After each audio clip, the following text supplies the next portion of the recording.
Hello बच्चों।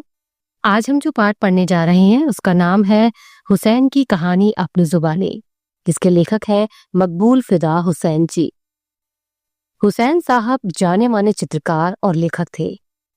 उन्होंने अपने शुरुआती जीवन को और कला के प्रति अपने लगाव को इस कहानी के माध्यम से पेश किया है। वे बचपन से ही क्रियात्मक बुद्धि के थे और कला के क्षेत्र में उनका बहुत ही प्रमुख स्थान है। उन्हें चित्रकला का सशक्त स्तंभ भी माना जाता है। ये पाठ हुसैन साहब की आत्मकथा से लिया गया है। इस पाठ में उन्होंने अपने जीवन की कुछ यादों को दो भागों में विभाजित किया है। पहला बड़ौदा का बोर्डिंग स्कूल और दूसरा रानीपुर बाजार, जहां उन्होंने अपने हुनर को पहचाना और उनकी कला को एक नई पहचान मिली। तो चलिए शुरू करते हैं और पढ़ते हैं उनके जीवन से जुड़ा पहला भाग, बड़ौदा का बोर्डिंग स्कूल। लेखक अपने विद्यार्थी जीवन से जुड़ी बात करते हुए बताते हैं कि किस प्रकार बड़ौदा के बोर्डिंग स्कूल में उनकी रचनात्मक प्रतिभा को हौसला मिला और उनकी प्रतिभा निखर कर सामने आई। लेखक बताते हैं कि उनका अपने दादा से बहुत लगाव था। वह ज्यादा से ज्यादा समय अपने दादाजी के साथ ही बिताया करते थे। लेकिन एक बार जब उनके दादा चल बसे, तब लेखक दिन भर अपने दादा के कमरे में बंद रहने लगे। उन्होंने घर में सबसे बातचीत करना बंद कर दिया था। ये सब देखकर उनके अब्बा यानी उनके पिता को उनकी फिक्र होने लगी। इसीलिए उन्होंने बड़ौदा के बोर्डिंग स्कूल में उसका एडमिशन करवा दिया, ये सोचकर कि वह वहां पर लड़कों के बीच रहकर पढ़ाई के अलावा मजहबी तालीम, रोजा, नमाज, अच्छे आचरण के 40 सबक और पाकीज़गी के 12 तरीके सीख जाएगा। जब लेखक को बोर्डिंग स्कूल कैंपस के हवाले कर दिया गया और वह बोर्डिंग स्कूल का हिस्सा बन गए, तब वहां पर उनकी पहचान कुछ लड़कों से हुई जो आगे चलकर बहुत ही गहरे दोस्त बन गए थे। उनमें से एक मोहम्मद इब्राहिम गौहर अली डभोई का उत्तर व्यापारी बना। दूसरा अरशद सियाजी रेडियो की आवाज बन गया, जो गाने और खाने का बहुत शौकीन था। तीसरा हामिद कंबर हुसैन कुश्ती और दंड बैठक का शौकीन और खुशमिजाज था।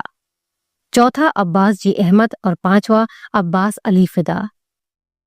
एक बार की बात है जब स्कूल में मकबूल ने ड्राइंग मास्टर द्वारा ब्लैक बोर्ड पर बनाई हुई पक्षी को अपने स्लेट पर हूबहू बना दिया था, जिसे देखकर उनके ड्राइंग मास्टर आश्चर्यचकित रह गए थे।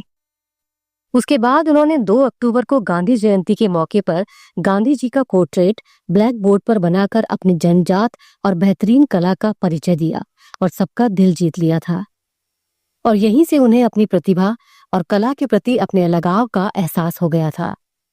अब पढ़ते हैं उनकी कहानी का दूसरा भाग, रानीपुर बाजार। इस भाग में लेखक के परिवार के लोग उनसे अपने पारिवारिक और पुश्तैनी व्यवसाय को संभालने का दबाव डालते हैं। यानी उनसे ये उम्मीद की जाती है कि जो उनका पुश्तैनी व्यवसाय चलता आ रहा है, हुसैन साहब भी उसे ही संभाले, उसे ही करे। लेकिन यहाँ भी हुसैन साहब के अंदर का जो कलाकार था वो उनसे चित्रकारी कराता रहता था। रानीपुर बाजार में लेखक के चाचा मुराद अली की दुकान थी, जहां लेखक को भी बैठाया जाता था और उनसे व्यवसाय की तकनीक सीखने की अपेक्षा की जाती थी। लेकिन उनका ध्यान दुकान की बजाय अपने ड्राइंग और पेंटिंग पर ही रहता था। वह वहां बैठकर किसी न किसी की पेंटिंग बनाते रहते थे, जैसे आने जाने वालों की तस्वीर, गेहूं की बोरी उठाए मजदूर की तस्वीर, बुर्का पहने औरत और बकरी के बच्चे का स्केच बनाता ही रहता था। एक बार की बात है, कोल्हापुर के शांताराम की फिल्म सिंहगढ़ के पोस्टर लगे हुए थे।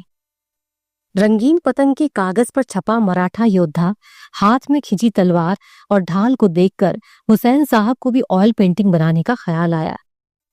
ऑयल पेंटिंग बनाने के लिए उनके अंदर एक जुनून सा छा गया था, लेकिन इसके लिए वो अपने पिता से पैसे नहीं मांग सकते थे।